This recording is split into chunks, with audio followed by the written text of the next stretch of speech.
नवतोलिया में बिहार प्रदेश नागर जाति महासंघ का हुआ सम्मेलन। नागर जाति के उत्थान व संगठन पर हुआ चर्चा। राजनीतिक व सत्ता में भागीदारी हासिल करने पर किया गया विचार। रविवार को रानीगंज प्रखंड क्षेत्र हांसा पंचायत वार्ड संख्या 4 नवतोली स्थित बजरंगबली चौक स्थित बिहार प्रदेश नागर जाति महासंघ जिला प्रतिनिधि सम्मेलन का आयोजन हुआ। इस सम्मेलन की अध्यक्षता अवकाश प्राप्त शिक्षक सह पूर्व जिलाध्यक्ष उद्रानंद शर्मा ने किया। मुख्य अतिथि नागर जाति बिहार प्रदेश अध्यक्ष चंद्रेश्वर प्रसाद नागर सम्मेलन में मुख्य अतिथि के रूप में सम्मिलित हुए। बैठक में नागर जाति के संगठन को सुदृढ़ करने, शिक्षा में विशेष ध्यान देना, संगठन के माध्यम से राजनीतिक व सत्ता में भागीदारी हासिल करने पर विचार किया गया।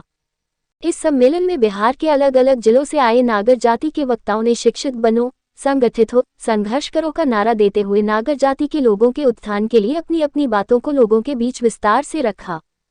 मंच संचालक राकेश शर्मा ने किया।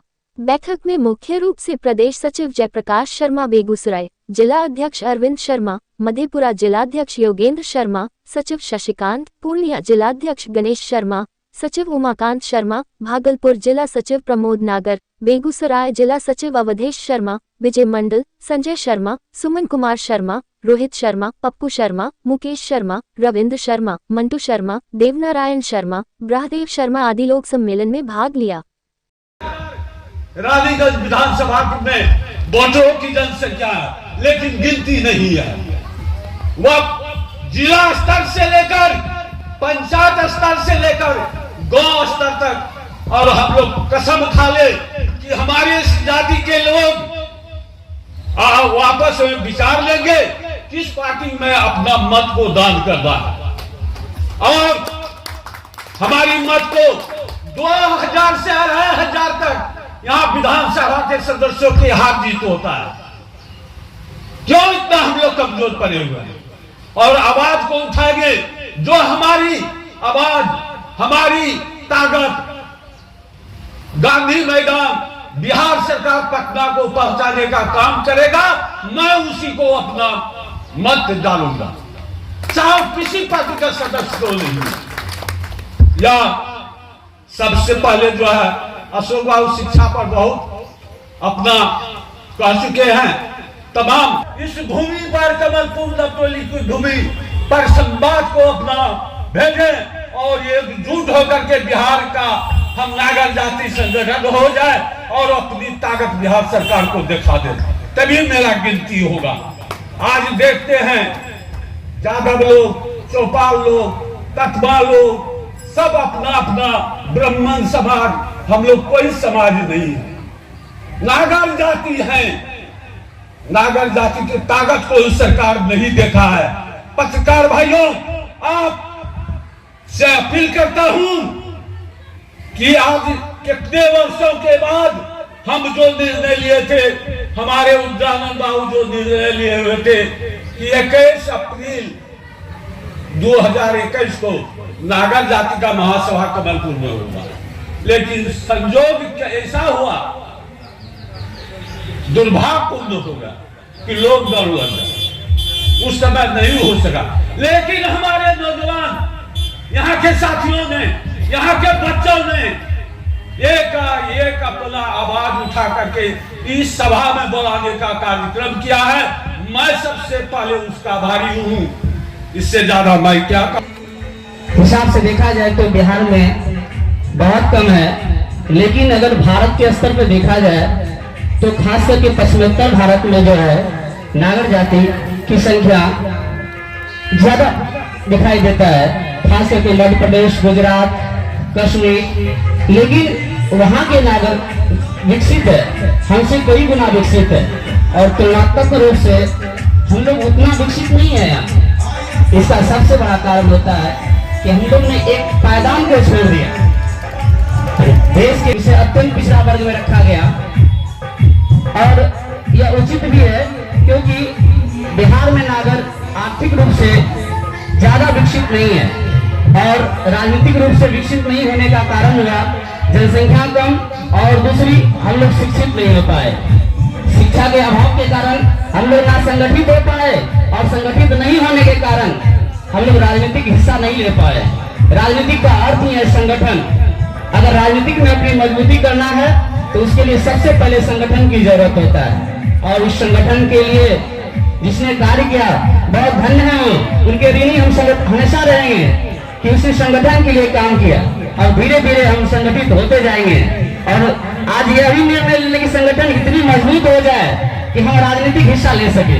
संगठन बनने के बाद राजनीतिक हिस्सा लिया जा सकता है, चाहे उसकी संख्या जितना भी कम क्यों ना हो।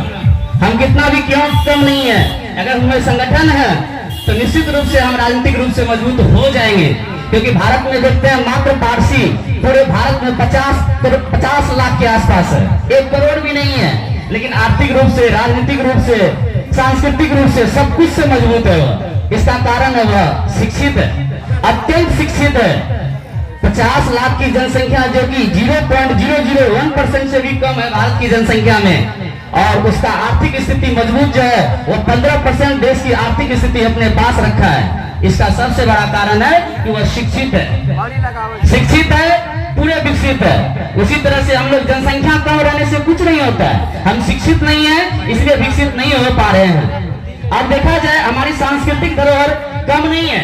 मैंने जो जहां तक रिसर्च किया है नागर जाति के बारे में, तो हमारी मुख्य रूप से सांस्कृतिक जो है पाक कला है, जिसमें कलम और कचरी है।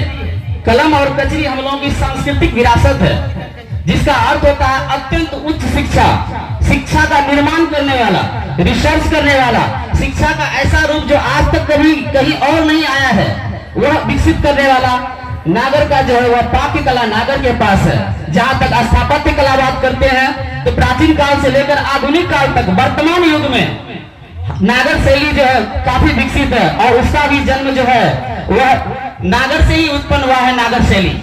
और अभी जो है वर्तमान में भारत की सबसे बड़ी मंदिर का जो निर्माण हो रहा है वह भी नागर शैली में ही हो रहा है।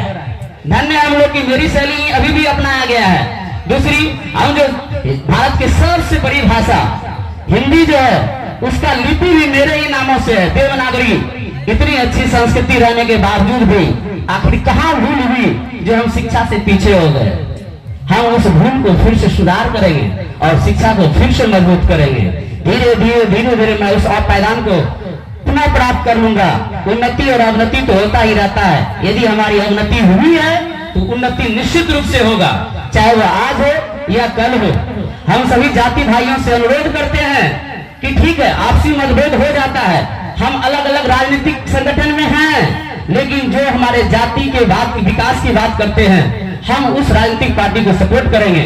जो हमारे हिस्से की बात करता है, जो मुझे हिस्सा देता है, उसके साथ हम रहेंगे। निश्चित रूप से हमारा सबका विचार अलग अलग होता है, हम लोगों में वैचारिक मतभेद हो सकता है, लेकिन अलग अलग है। लेकिन जहां जाति की बात आ जाए तो निश्चित रूप से सब कुछ भूलकर जो है हमें उन्हें सपोर्ट करना चाहिए, जिससे हम बहुत आगे बढ़ेंगे।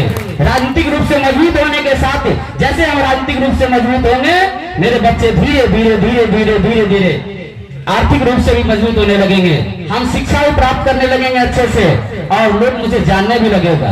बिहार जैसे धरती पर जो है हमारी जनसंख्या कम है, लेकिन बावजूद भी बहुत कुछ कम किया गया है। लेकिन होता क्या है कि हमारे आगे जो है बहुत कम काम होने के कारण या संख्या कम होने के कारण सरकार ने नगण्य रूप से देखा या नहीं के रूप देखा। सरकार तो यहाँ तक भी नहीं जानती है कि नागर जाति भी कोई है, इसको एक अलग जाति मान के जोड़ लेता है और वहाँ राजनीतिक समीकरण बना लेता है, इसको नेगलेक्ट कर दिया जाता है। हमारी जितनी भी संख्या है ना, हम कुछ कर नहीं सकते हैं, लेकिन बहुत का खेल बिगाड़ सकते हैं। राजनीतिक रूप से बहुतों का खेल बिगाड़ सकता है, इतनी जनसंख्या है। जहां जहां जिस जिस जिले में जिस जिस प्रखंड में जितनी जनसंख्या है, अगर वह एकजुट हो जाए तो निश्चित रूप से हमें अधिकार मिल जाएगा। दूसरी बात, नागर जाति की दूसरी सबसे बड़ी स्थिति गड़बड़ जो हो रही है वह है आजकल के युवा। नागर के पास 15 से लेकर 59 वर्ष तक के उम्र के युवा जो है वो काफी संख्या में है, जिसको कार्य युवा कहा जाता है। और यह कार्य युवा जब चाहे जिस चाहे परिस्थिति को जैसे चाहे जैसे जहां भी चाहे बदल सकते हैं, लेकिन यह खास करके जो है नशा के आगोश में आ रहा है। इसलिए नागर जाति संकल्प ले कि सबसे पहला काम शिक्षा, दूसरी बात नशा मुक्त। नशा कम करेंगे। आज जितना भी विकसित लोग हैं वह नशा के आगोश में कम है। जो भी अविकसित हुआ उसका कारण नशा है। नशा का प्रकोप ज्यादा बढ़ने से शिक्षा का कोई महत्व नहीं रह जाएगा। फिर इसलिए हम लोग नशा मुक्त नागर जाति बनाने का संकल्प करेंगे। युवाओं से अनुरोध है कि वह कुछ करे, लेकिन नशा को जितना जल्दी हो सके छोड़ दे, उससे दूरी बनाए। और तीसरा विकल्प है, हम लोग बाल विवाह के आगोश में अभी भी है। हम उस बाल विवाह के आगोश में जो सरकार द्वारा जिस उम्र को नियत किया है, उससे भी कम उम्र में हम लोग बच्चे का शादी कर रहे हैं। इसीलिए इस बात को ध्यान रखना है कि बाल विवाह पे भी काम करना अनिवार्य है। बाल विवाह रुकेगा तो शिक्षा बढ़ेगा, बाल विवाह के कारण ही शिक्षा में रुकावट आती है। इसीलिए हम लोग बाल विवाह पर भी जो है काम करेंगे कि बाल विवाह नहीं हो, और जो बच्चे पढ़ने लिखने लायक है उसे पढ़ाने लिखाने में मदद किया जाए, और यहाँ तक हो सके कि उसे प्रोत्साहित किया जाए। क्योंकि हम लोग आगे की ओर शिक्षा के उच्च स्तर पर प्राप्त ही नहीं कर पा रहे हैं, जिसके कारण से वहाँ कुछ बन सके। बेकार का लड़ने से क्या होगा? आप पढ़ नहीं रहे हैं और लड़ रहे हैं, ये कौन सी बात है? बिना पढ़े हुए नहीं लड़ सकते हैं आप। लड़ने के लिए आपको हथियार की जरूरत है। नागर वह जाति है जो शस्त्र और शास्त्र दोनों का अध्ययन किया है। इसे शस्त्र भी चलाने आता है और शास्त्र भी चलाने आता है। व्यास जी के लिखे हुए स्कंद पुराण में कहा गया है कि नागर जो है दशरोत्तर युद्ध में जो है काफी दक्ष है, कुशल है, वह शस्त्र भी चला सकता है, और शास्त्रों का ज्ञान तो इससे पुश्तैदी मिला हुआ है।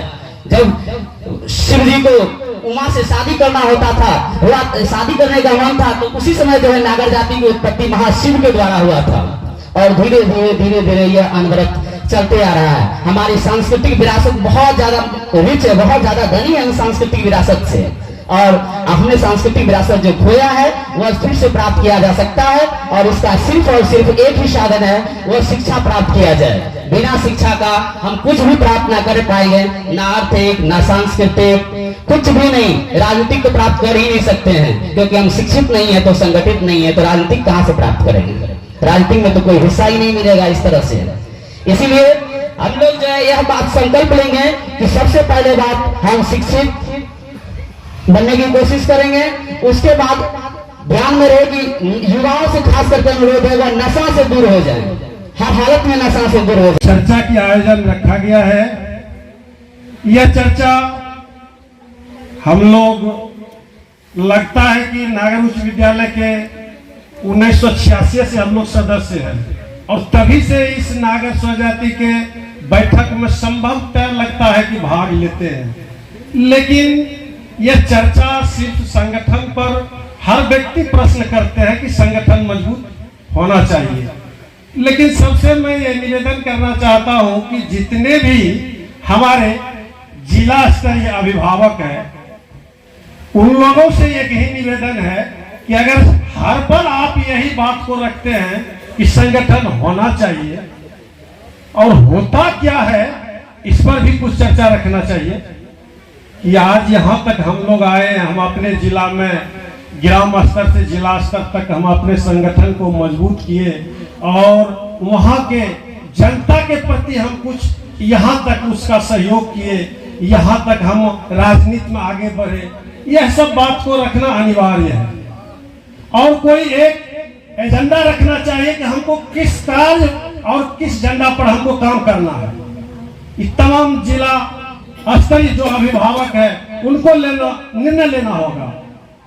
और सबसे बड़ी बात है दूसरा, इस एकता का एक राजनीति भी एक स्थान है, क्योंकि आज के युग में राजनीति से ही आदमी आगे बढ़ता है। एक मुशहर के चर्चा संविधान में होता है, और हम लोगों का चर्चा घर में नहीं होता है। यह एक सोचने वाली बात है। क्यों नहीं होता है? यह हम लोगों को इस बात पर चर्चा करना होगा कि हम लोग शायद अपने में बट करके कहीं दूसरों ने लूट लेता है, और हम लोग लूटे चले जाते हैं, अपने आप नागर को पहचान नहीं पाते हैं कि हम लोग नागर स्वजाति एक है। और सभी जिला स्तरीय अभिभावकों से निवेदन करेंगे कि आपको अगर पद मिला है, आप इतना जरूर धैर्य रखें, चाहे हम किसी संगठन से हैं, किसी पार्टी से हैं, लेकिन हमें नागर स्वजाति ने नागर जाति की एकता के लिए हमें चुना गया है। चाहे हम कहीं हैं, लेकिन नागर स्वजाति के काम हम करेंगे, और जहां नागर स्वजाति का संगठन होगा वहीं हम लोग को रहना है। सबसे पहले आप लोग निर्णय ले लें, इसी में हम लोगों का भलाई है। नहीं तो हम लोग सीधा ऐसे मीटिंग करते रहेंगे करते रहेंगे, हम लोग जहीं का तहीं बिछड़ते रह जाएंगे। जिस तरह से हमारे पहले वक्ताओं ने रखा, किसको कहा जाए शिक्षा विषय में, तो मेरा भतीजा ही था जो भागवत है। आज उन्होंने कहा कि शिक्षा नहीं और लड़ना चाहते हैं। यह बात ठीक है, शिक्षा एक स्तरीय बात सही है, पर अगर उस शिक्षा भी उनके पास था तो 1-1.5 पॉइंट के लिए उन्होंने आईपीएस से कट गया है, और मेरा भतीजा है कट गया है। क्यों? तो मेरे ऊपर आगे आदमी नहीं था। अगर मेरे ऊपर था तो उसी समय से, जिस समय हमारे स्वर्ग जगदम्बी बाबू पूर्व राज्यसभा सदस्य थे, उस समय ही हम लोगों का जो जातीय आरक्षण मिला उसी समय का है। उस समय के बाद अगर ऐसा कुछ हुआ है तो हम लोग सिर्फ जमीन पर मीटिंग ही करके समय बिता रहे हैं। यही हम लोगों का एक बहुत दिक्कत वाली बात है। मैं इसीलिए निवेदन आप सबों से करते हैं कि आप हर व्यक्ति इस बात पर ध्यान दें कि पहले हम लोग त्याग करें। और क्या त्याग करना है? हम लोग को जाति का विरोध जो भी प्रश्न आवे उस पर थोड़ा अमल करें। और अगर कोई जाति का व्यक्ति आगे जा रहे हैं कि यह भावनाओं में नहीं पड़े कि यह ऐसे विचार के व्यक्ति हैं, ऐसे उसका पहले रिजल्ट था, इसी